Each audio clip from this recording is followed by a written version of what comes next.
Well, everyone's fit and healthy. We've had a very good week after the Dallas game. I'm looking forward to the journey and this last of a 4-game block before the international break. I think everyone has pretty much gathered themselves emotionally and physically again, and we're good to go. Thank you, Coach. We'll start with Drake Hills from the Tennessean and then go down the road to Claudio. Go ahead, Drake. Gary, in terms of RSL, obviously a pretty decent start for them to begin this season, and another good midfield, Ruiz and Merriman there. What do you make of this group in terms Recording of in progress. In terms of how you guys are preparing for them going to the weekend? Well, it looks like they've turned out in what looks like a 3-4-3.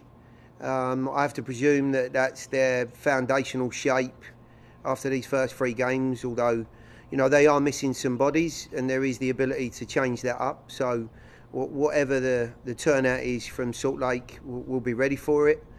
As far as we're concerned, I think we always felt that these opening games, and unfortunately it's not just an opening weekend or a couple of weeks, we've got an 8-game stretch here that we've got to try and navigate.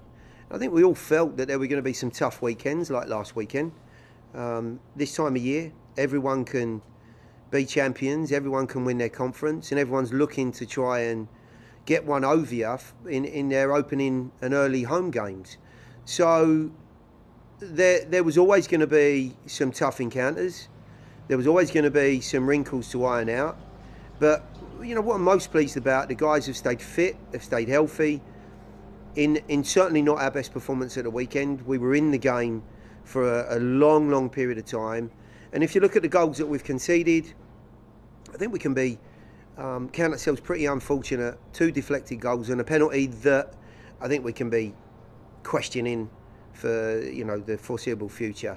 So the guys are in a good place. There's nothing wrong with where they're at. There's nothing wrong with what we're doing. We're ready for this next challenge. They're all very, very tough. There's none more difficult or any easier than the last. And as long as mentally and physically we apply ourselves, I think we're a team that can grind out what we need to on the road, and we can add points to the board, of course, as frequently as possible. Thank you, Coach. Next we'll go to Claudio Villalobos and then Tim Sullivan. Go ahead, Claudio. Thank you, Matt.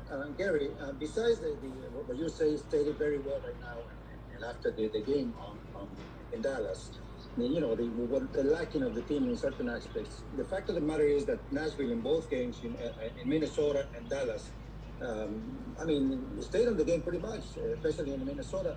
And then those calls, that's the point I'm bringing about. Those calls right there, really, I heard your frustration at the team also. Ours too, because it made a difference in both games, no matter what you say. So absolutely. What do you do about it? What do you expect about this? Is there anything that anybody can do about it? Thank you.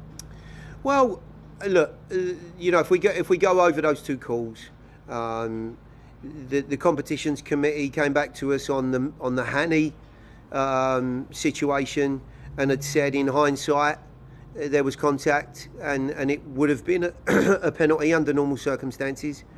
The situation in Dallas is game changing in a different way. I think all the questions that we ask are, look, did the forward instigate contact? Was he ever going to get on the ball, the cross that went into the box? Has he seen that he's not going to and gone over? 9 times out of 10, if you're the home team, there's a chance that it goes your way. And if you're the away team like us, there's a good chance that it doesn't. The other question I would pose is this, and no one's really mentioned it. There was a long throw that we had that came back out to Dave Romney, and it was worked back into the penalty area, and Hanny scored. And the linesman put his flag up, and the referee blew his whistle. When we went back over the footage, truly, I don't know how it was offside. If it was a VAR call, and the linesman should never have put his flag up.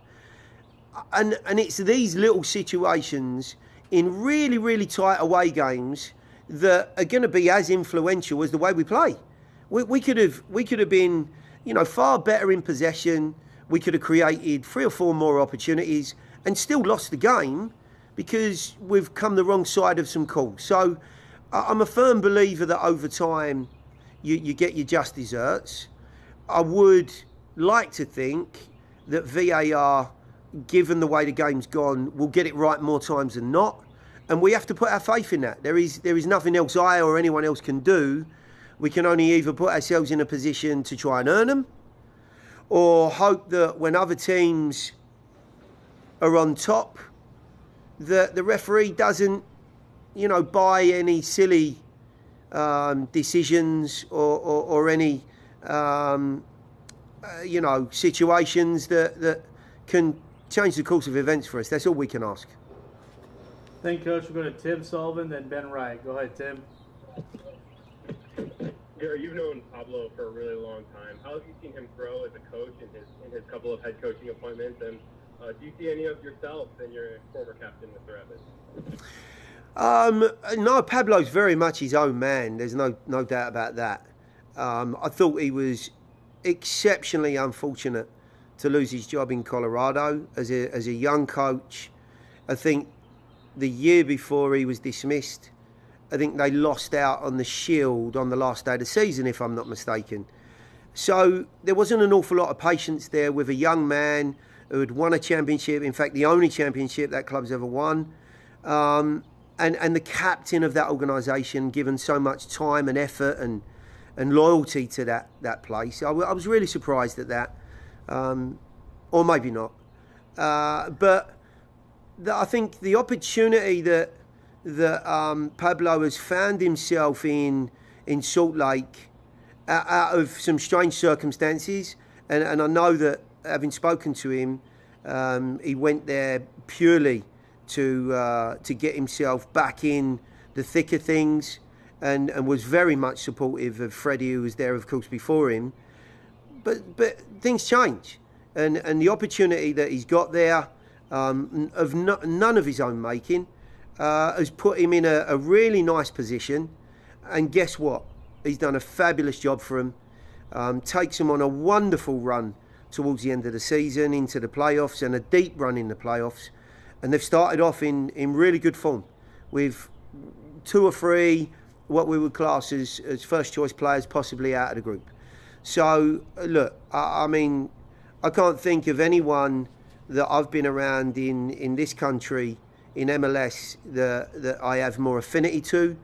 Lots and lots of respect for what he achieved as a player, and now what he's achieving as a coach. So, I have to be certainly on the ball and with my finger on the pulse on this one. He'll try and, I'm sure, try and undermine me in some way, shape or form.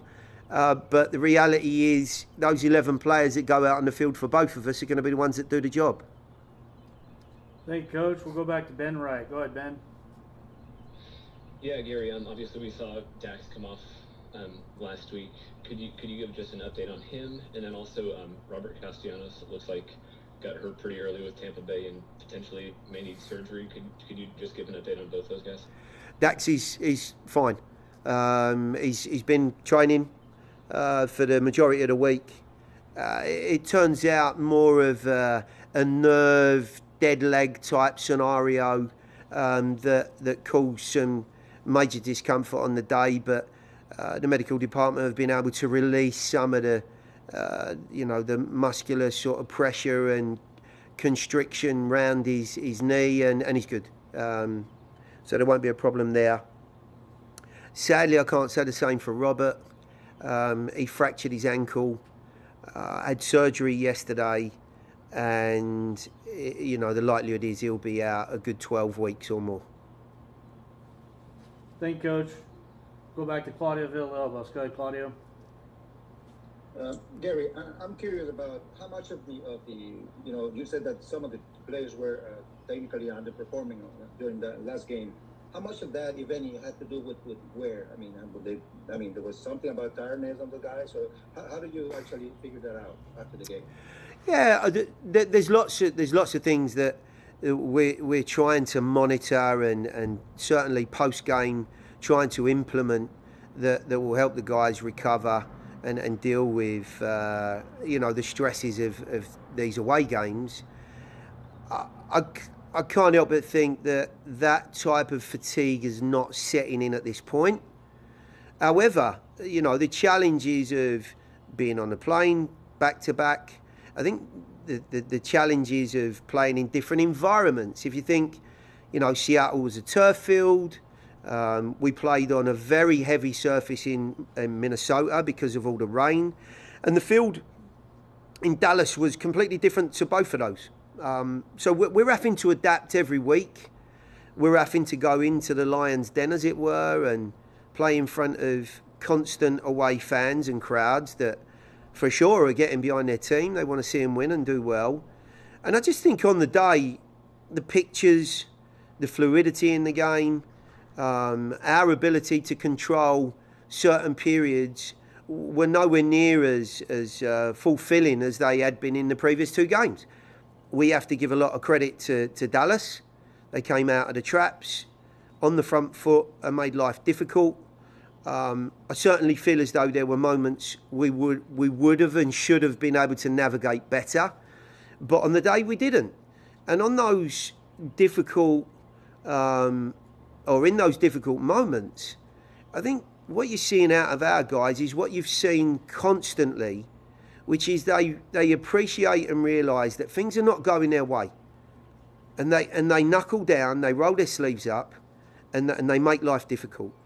And as we spoke about earlier, but for a very tough penalty call, which changed the complete complexion of the game, we may well have come away from there with something. And I think that's one of the endearing qualities of this group, that, in some very tough encounters, we're going to make it as difficult as we can for the home team. And we hope to take advantage of certainly more opportunities than most. We'll finish up today's availability with Coach Smith with Tim Sullivan. Go ahead, Tim. Gary, you kind of mentioned what you guys can do when the connections aren't really happening in the attack. I believe that Saturday was like your third or fourth least productive expected goals game. What do you have to do? Is it just about the guys being individually sharper in the final third? What do you have to do to kind of get back to where you were through the first couple games? Well, there's always a couple of connecting dots that are really important. The first one is you certainly need that front line to be bright, sprightly, and energetic to trouble the back line. The second part of that connection is that the service and the calibre of possession enables those servicing players to either find their target or time the delivery with a very good bit of movement. And at the weekend, I would say that in both areas we didn't quite hit the sort of standards that we have done, not just in previous games, but in a lot of other games. So the guys are aware of that. Look, we do a lot of video. Sometimes the pictures that are not clear on a match day can become much, much clearer when you show them, the situations either slowed down or, with the luxury of an armchair in the video room. You can see it a lot easier, and it's layering in that process and keep, banging on at what is going to give us joy. What are the things that are going to be most productive? Who are the best connecting points in the group? Who are the areas that we've identified pre-game that could be a weak spot? And did we go after that? Were we capable of really taking advantage of that? Because all teams have got an Achilles heel in the way that they play. We're no different either. And it's a matter of protecting that Achilles heel and taking advantage of the teams that you play against. And the best teams do that in a far more productive manner and consistently.